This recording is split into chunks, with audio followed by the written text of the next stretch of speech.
Abangonde va produire ni dan. Ça veut dire que caché à héritier assez zoa déjà a okenika ko beta kaka. Sincèrement, je vais te dire. Donc, dès que tu as bana mai poto na ngande mutu na kina na bango poto donc nga. OK. Kina bango poto. Producteur a yebi mam na bango te. Alinga écouter. Si le bateau fera des fêlés wana automatiquement et qui n'ont pas dit. Rien. Abeng bango te escro quoi na bango wana pe.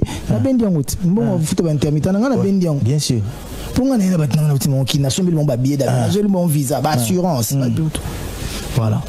Ce qu'on est naturel.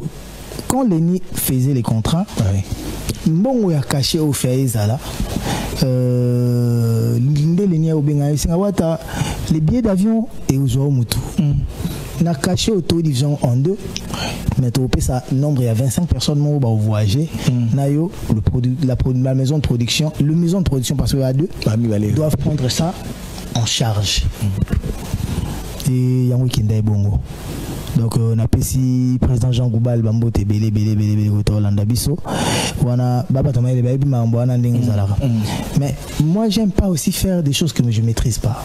Moi les histoires contrats ni et ça on a belé zara que si tu fais pas attention, si tu fais pas attention voilà. Beaucoup de gens sont écoutés dans bango bana cette discussion et zalaka ote neti wana ngande mutuna salaye neti orchestre ngande cofondateur nango neti héritier wana ngande mutuna bimisaye. J'aimerais savoir aujourd'hui qui peuvent se dire qu'ils sont cofondateurs. Oui,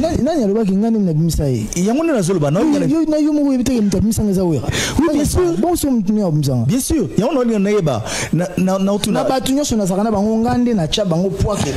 Plus de lumière.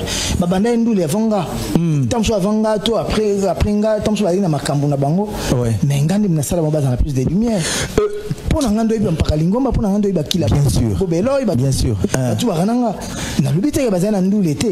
Déjà na ndule mpaka beta kuna winge qui la baksa qui jana ba BCBG mango belé mais lumière au bazan nango c'est bon muta salanga ndeni muta salanga déjà mutaleki batunyo so wera so. OK, mais qui peuvent se dire aujourd'hui qui sont cofondateurs et orchestre oyayo ba massa nanga tout baza ba cofondateur parce que moi je reviens à partir de Paris na bani ko ça projet en mouvement mais maman ça ba on dit maté que na ça mouvement na parlé à Hervé Mwanza na Oti State grand prêtre Serge Baka Chenga Chikon yango na eli na Paris pour ça mouvement mais bana mai ba on dit makati babelo ba Dudumbisi bana mai c'est Dudumbisi qui appelle venanga papi boto azape na compétition noble honorable wana bina ya parler ya makila ya motema tout le monde na dans ce que indi ya wana maman azawa na pas défendre petit naï pour défendre valablement, financièrement, moralement, physiquement, pour avoir un intellect, il y a danger, maman na mutama il y a danger.